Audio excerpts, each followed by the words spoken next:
No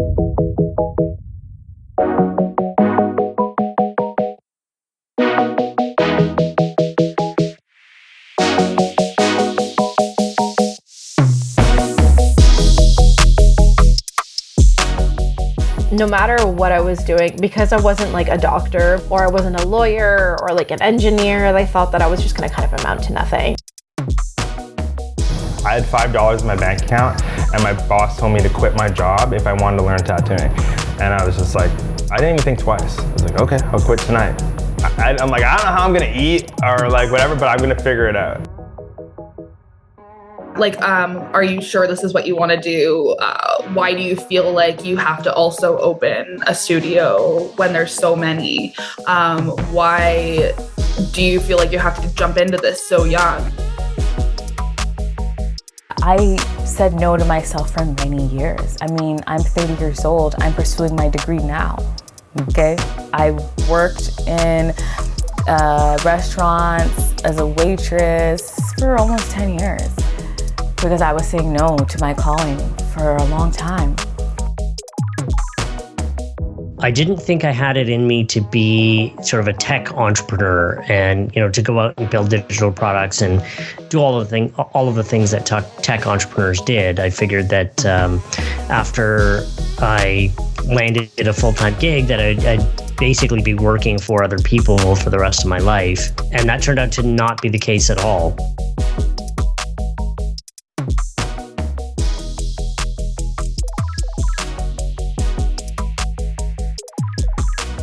Welcome to Founders Drive, where we share personal stories like the ones you just heard. Stories of young people pursuing their dream of starting their own business. Who have faced challenges and adversity and did it anyway.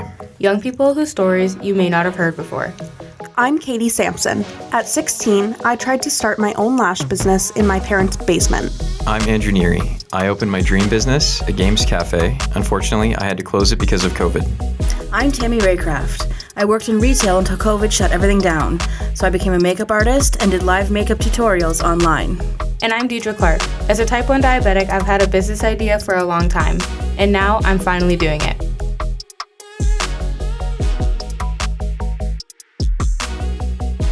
We are all journalism students at Durham College in Oshawa, Ontario.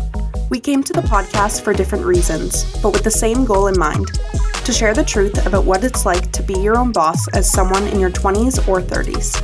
What it's like to be told you're too young, or to face judgment about where you're from, the color of your skin, your family dynamics, your education, your experience, your bank account, or in some cases, your disability or mental health. Or simply not believing in yourself. We hope as you listen to the personal stories we share, they will inspire you and ignite your own passion for entrepreneurship. So Andrew, why coffee? Why was that something that you wanted to start and get into? Well, it actually came from my love of board games. I'm a huge nerd, and I wanted to create a space where people could come and feel welcome and play board games. And I realized that a business that was just around board game events probably wasn't going to survive on its own. So I decided to bring in coffee as an element, and I spent 2 years learning how hard that was.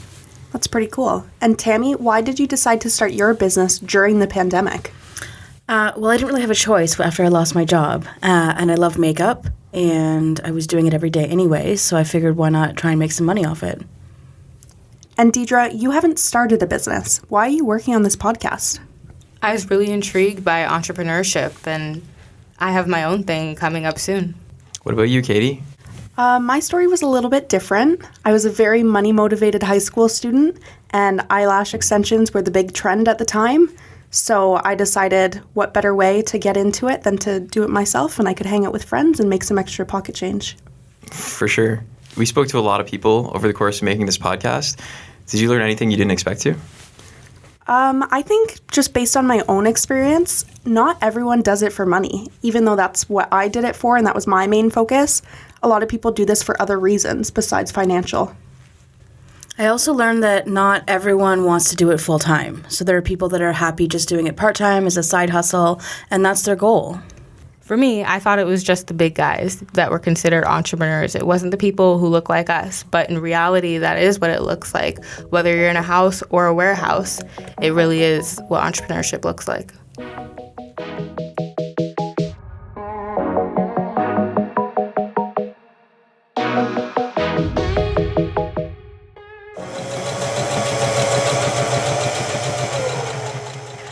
Hello, my name is Naa-Adei Laura Marmon, and I am a fashion designer of my namesake brand, and I live in Toronto, Ontario, Canada. It came to me in a dream in 2014. I had this odd dream back then, and it was basically what I saw in the dream was a sketch of a woman, and she was wearing a suit, and she was kind of posed in a very, kind of nice, interesting pose, and she was wearing this super structured, tailored suit. And that's when the idea came to me, but it was several years later before I ever did anything with it. But in 2020, during the pandemic, I had kind of realized that even before lockdown and everything, that women were in positions of power now more than ever before. And they were wearing a lot of suits. I saw women wearing suits, kind of like a revival from like the 80s and whatnot. But whenever I would go to the store to go look for a full suit, a blazer and trousers, a lot of the suits that I saw were very boxy. And they didn't really fit, my body, my curves and whatnot. And even the color palettes that were available were kind of boring and demure. And it's just like your basic office wear. And as a business person, but also a fashion designer, it's important for me to look good, but be confident and also, feel feminine and womanly in my clothing. So that was happening, and then I remembered the dream and I kind of put them all together, and then that's how I founded my company.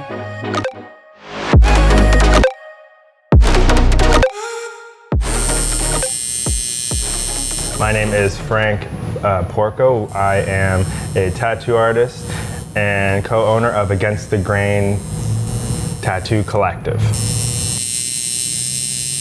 So when I got into tattooing, the whole thing was I didn't want to work for somebody else, but I had to start. And when I was doing that, I slowly, as I got better and better, and I started realizing I'm pretty much, I wouldn't say running this place, but I was pretty much doing everything anyway.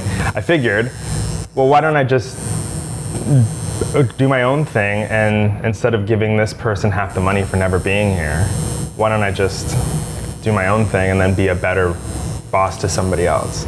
And then I started to realize, okay, this might be a better opportunity for me.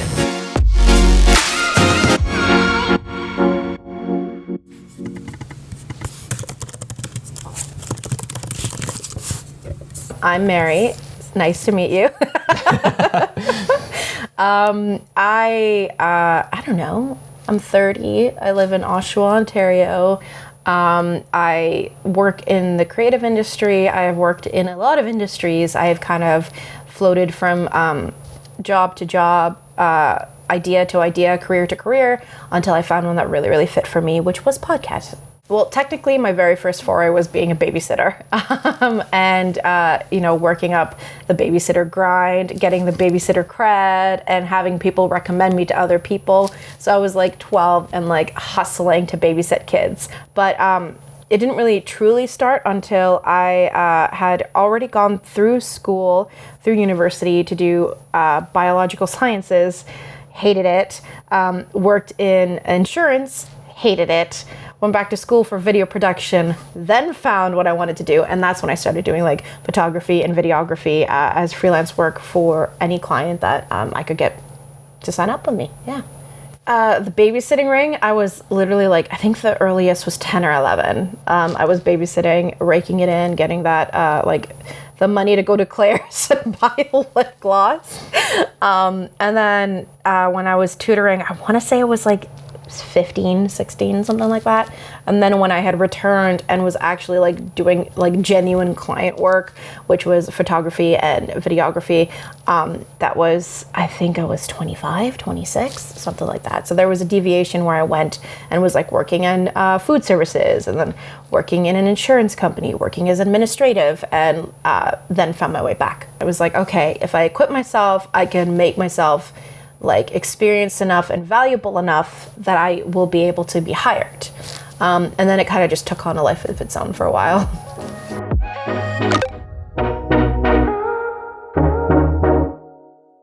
I My name is Kevin Shaw, and I am what I would call a recovering entrepreneur. I started my career in broadcast media before going back to school to get a master's degree in media production, and launched my startup career in 2012, thereabouts 2013, running a startup called Tell Me TV, which was a video on demand platform with Describe Video. Worked through that for a number of years and then got another startup idea while winding down my first company, launched a company called MenuVox, and worked at CNIB concurrent to that, running a national entrepreneurship program for people with sight loss like myself right across Canada, and did that for a number of years. We built a couple of really cool digital products, and then found myself out of work at the beginning of the pandemic and freelancing for a bit. And then now I work for Tangerine on the design team as the digital accessibility lead.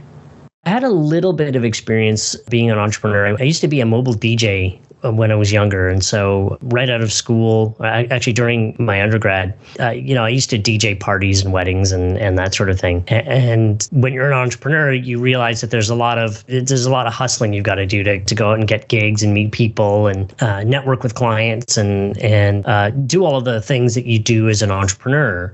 And that was really my first introduction to it.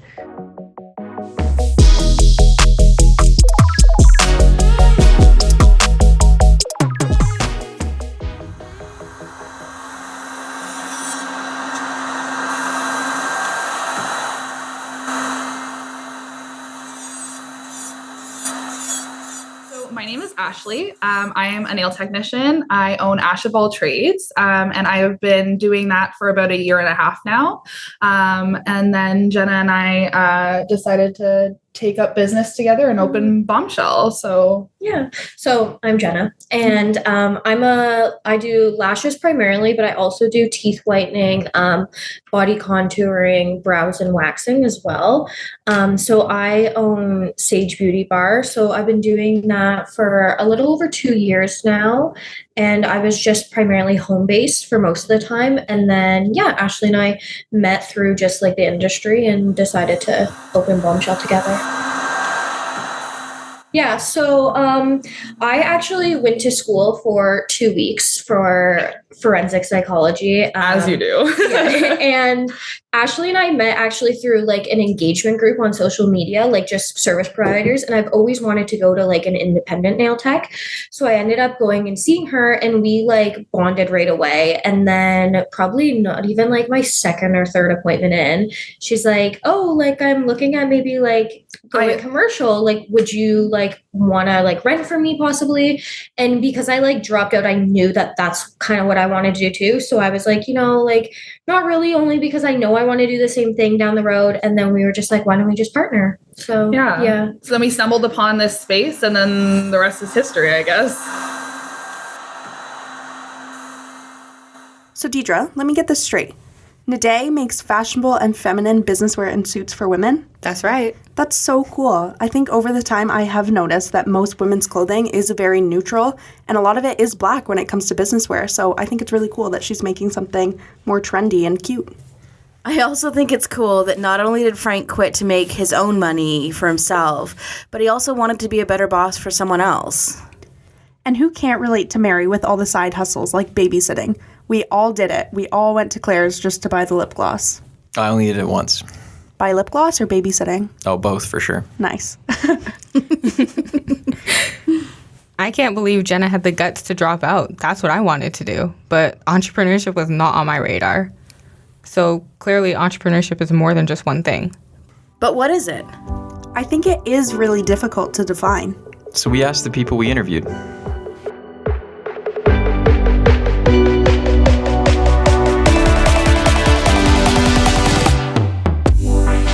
Oh, before I was one myself, I thought that they were really brave.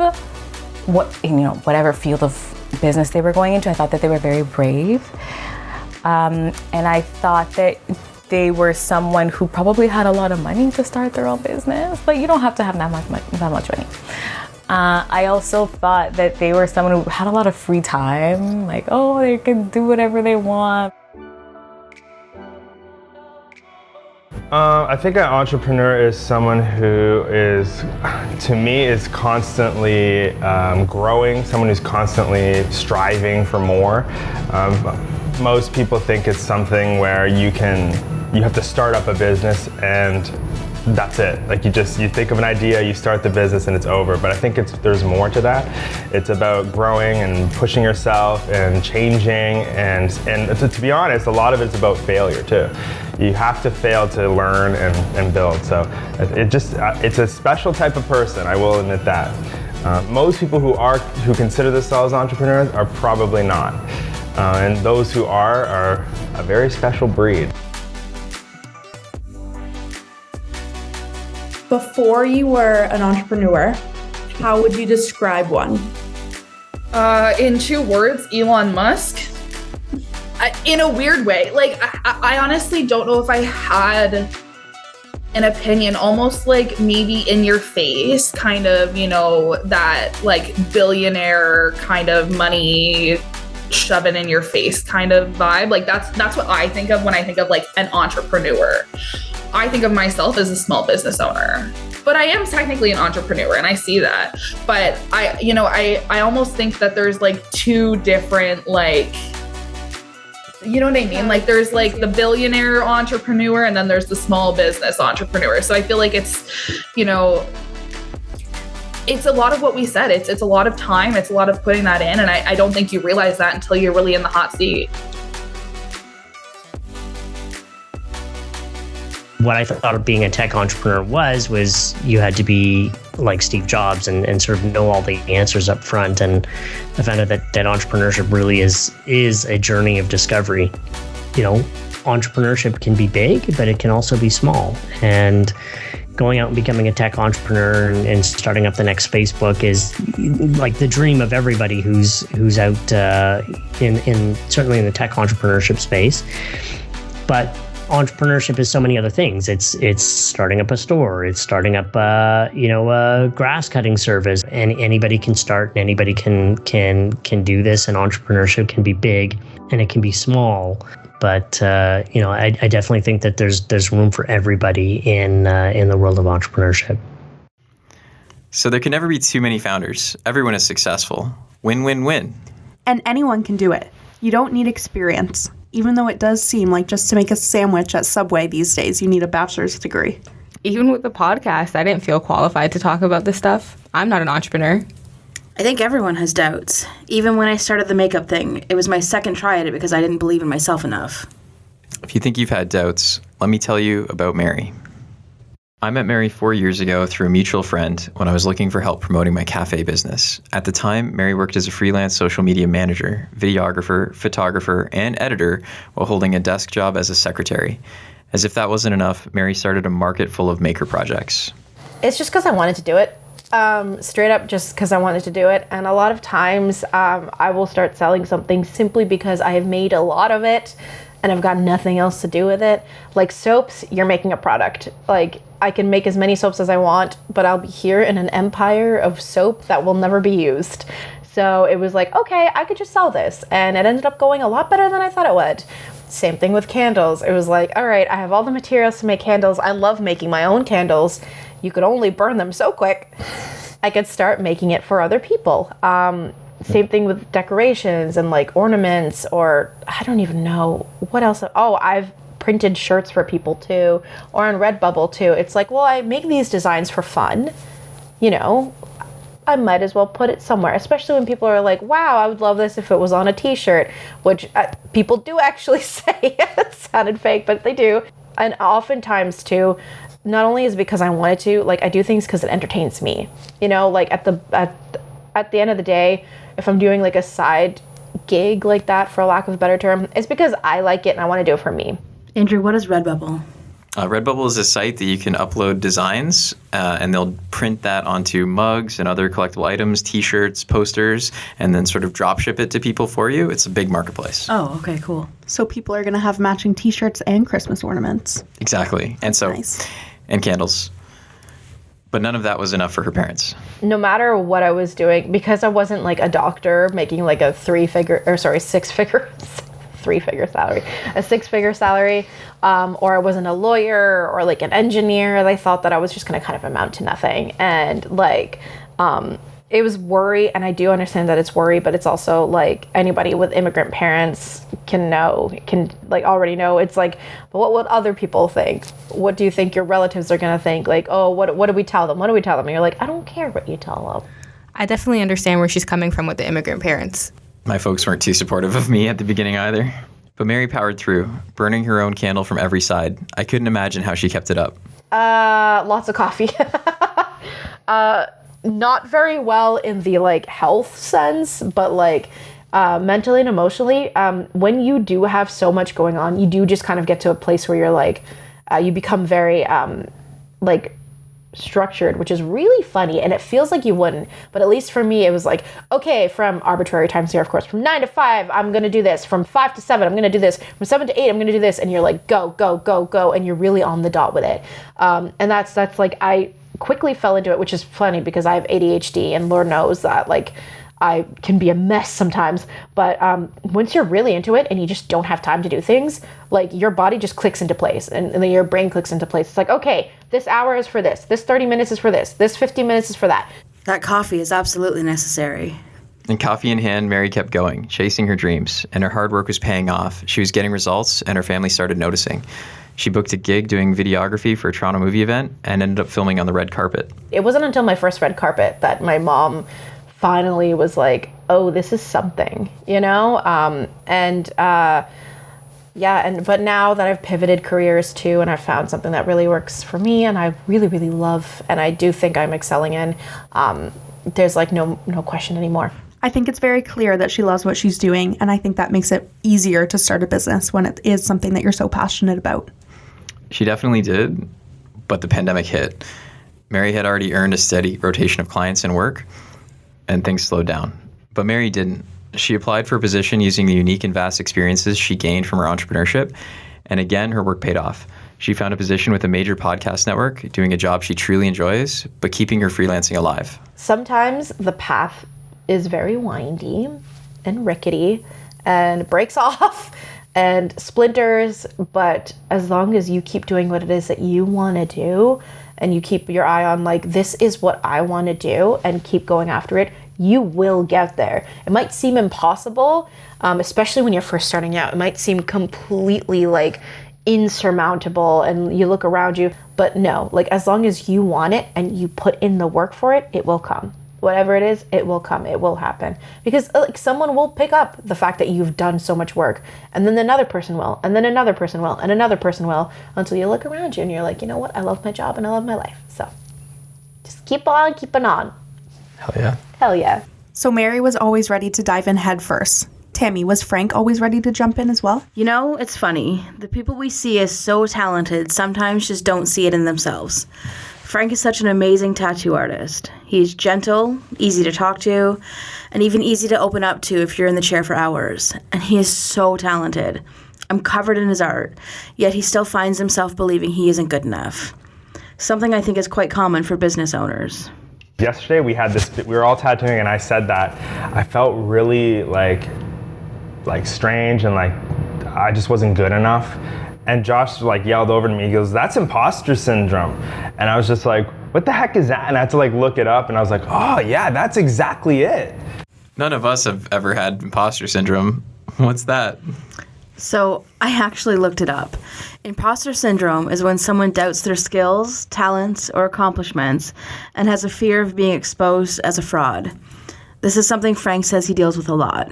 Sometimes I can't even believe that this is real. Like sometimes I think like, I don't deserve this at all. But I know I do, but like, cause I put in the time, but it's like, sometimes I'm like, how the heck did this happen? Like it's so, you're right. It's like, I don't feel like I belong here. I also learned that imposter syndrome can affect people in ways I never even thought of. Frank told me something that floored me. For a few years, I didn't get tattooed and stuff because I didn't feel like I belonged in the industry at all. So you're telling me a tattoo artist had no tattoos? None that were visible at least. Wow. Frank told me last year was a hard one for him. Even though he didn't let it show, he would just power through and act like everything was fine. He said that's all about to change though. This year I just took a stance and I was like, no, I'm in this. I belong here. And then I started like meeting new people, getting tattooed and stuff. But it was a time where it was like, I don't belong in this, so let's just play it safe. As he was telling me this, I just couldn't get over how he sees himself compared to how others see him. But I also realized I do the same thing. All through the journalism program, I always wondered when they would realize I don't belong here. It's that imposter syndrome. It takes a lot of courage to do something that you're afraid of. And I think you pushing through imposter syndrome, and Frank, it sounds like a lot of bravery to go after what you want. But what if you're coming from a really shaky place? So I met Naa-Adei at her small, cozy apartment in Toronto. There were candles and light music playing. It felt really zen. And I was taken aback by her confidence and light. We talked about her being a student in school and talked about her fashion designs that she took all the way to New York Fashion Week. So it was really jarring for me to hear that she was coming from such a dark place. So I really struggled with depression and anxiety and substance abuse when I was, I guess, from 19 and then all the way through my 20s. And that time was just part of me not following what I was supposed to be doing in life. And then it turned into not being happy with myself, turned into just partying a lot, and then turned into self-medicating. Remember earlier when we heard Naa-Adei talk about that dream she had? Yeah. Sure. Yeah. That dream when she was a kid got lost in translation because she was heading down a different path. Fashion was not on her mind at all. There were a few times where I was really badly suicidal, and there were even times that I really was thinking about jumping in front of a train, honestly. When I would go on the subway, I would have to stand with my back all the way pressed up against the wall because I would hear these voices that would say, just jump, jump, jump. Wow, I can relate pretty heavily there. I went through a hard time that cost me 7 years of my life, and those are some similar voices for me. Obviously, in these moments, she didn't see herself as a future entrepreneur. Naa-Adei told me she eventually found God, and now her faith is really important for her. And it's because of this, she finally saw herself capable of living her dream. Naa-Adei never gave up. I could see the fighter in her when I was in her room doing the interview. Her story about perseverance is inspiring. And I will say that when I went to New York for Fashion Week, that really solidified for me that, there are so many ideas out there, because at the show, there's every different kind of designs. But there was a spot for me. There was 70 designers, or even more. But we were all different, and there was a spot for each of us. I really like that. I love that she had that moment where she realized that she could do it. It took me a second to wrap my head around the fact that this person sitting in front of me could go through so much and still come out on top. It took her some time to get to where she is now, but she never gave up on her original dream. So Naa-Adei overcame serious obstacles, but it's not always like this. I have a completely different story about people questioning whether they can do it. Let me tell you about Jenna and Ashley of Bombshell Beauty. Downtown Bowmanville, Ontario is becoming trendy and popular. There's little cafes and shops along the main street, including Bombshell. When I walked into the salon, I was blown away. It's modern and crisp white. It has neon signs and a greenery wall. There's a coffee bar with lots of big windows and bright lights. It just felt so comfortable, and I was welcomed by them. It's hard to believe they're in their early 20s, the same age as me, and they were both so confident. And what really surprised me is that they have always been this confident. Ashley has always been interested in the beauty industry, especially makeup, but her parents weren't. They had concerns about her doing makeup as a full-time gig because the schedule and income could be unstable. So she decided to check out other options within the industry. I decided to go to hair school. So I had asked a couple of the hairstylists where they went to school and such. And then I was like, okay, well, I'm going to career in Oshawa. So I went to school. I loved it while I was there. I loved doing hair. And I still do. It's just I actually can't be on my feet for long periods of time because I have endometriosis. She fell in love with nails. And that's how she met Jenna. Jenna started seeing Ashley to get her nails done, and they became fast friends. Just the third time Jenna went to get a fresh set, her and Ashley started discussing opening their business together. And then we were just like, why don't we just partner? So yeah. So then we stumbled upon this space, and then the rest is history, I guess. I love that they had instant chemistry. Jenna made the decision to drop out of school and change her career goals to start this business.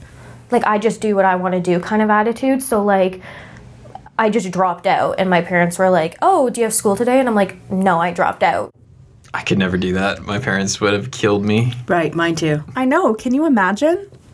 Despite the quick decision, her parents were always supportive. I don't know, I just kind of made my own decision. So yes, 100%. But I also just like, if I want to do something, I'm going to do something. And I think everybody always like knew that. Like growing up, my parents would always be like, oh my God, we pray for the person that ends up with you, because like I just do what I kind of want to do. So yes, 100%. Like their support was very good. But also like, if it was bad, I think I would do the same thing. I just never really care. And they're 20? When they started, Jenna was just 19 and Ashley was 21. Wow. Despite the young age, their confidence shines through. And I could see that after my first conversation with them. And now they own one of the busiest salons in Bowmanville.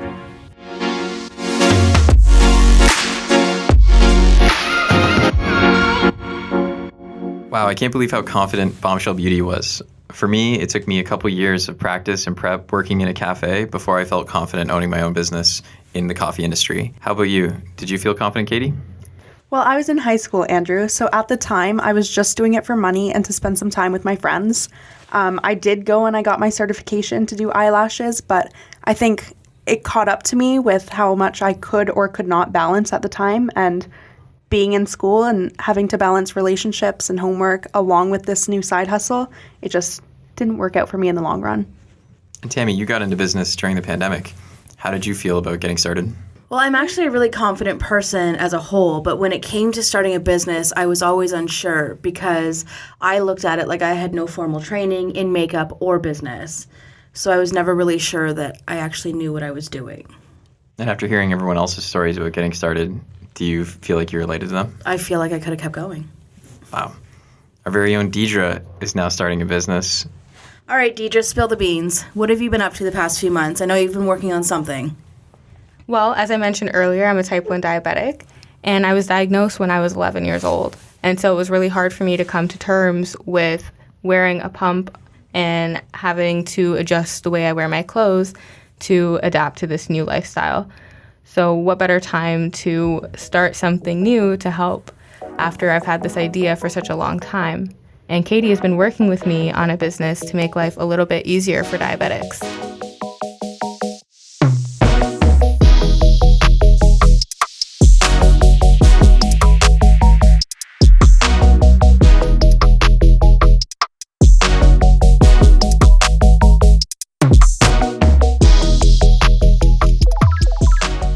In this episode, we've introduced you to a range of entrepreneurs.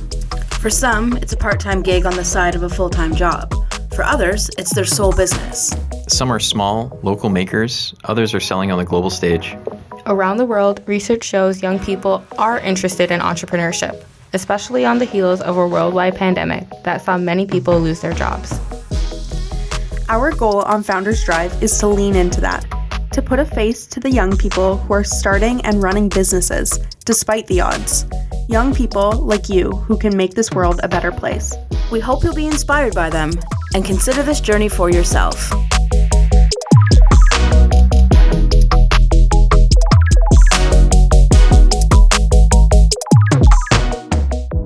Coming up in episode 2, we ask the question, how can I be one? No money, little support, no education, no family history of self-employment, systemic discrimination. Is it really possible? Your worst thing in life that happens to you doesn't have to define you. It could actually be like your source of inspiration within yourself to overcome it in a big way. I always say there's so much life after tragedy, and I think, and I would hope that my story proved that.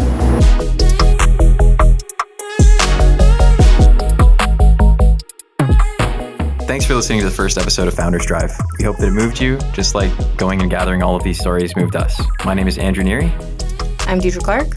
I'm Katie Sampson. And I'm Tammy Raycraft. And we'll see you in the next one.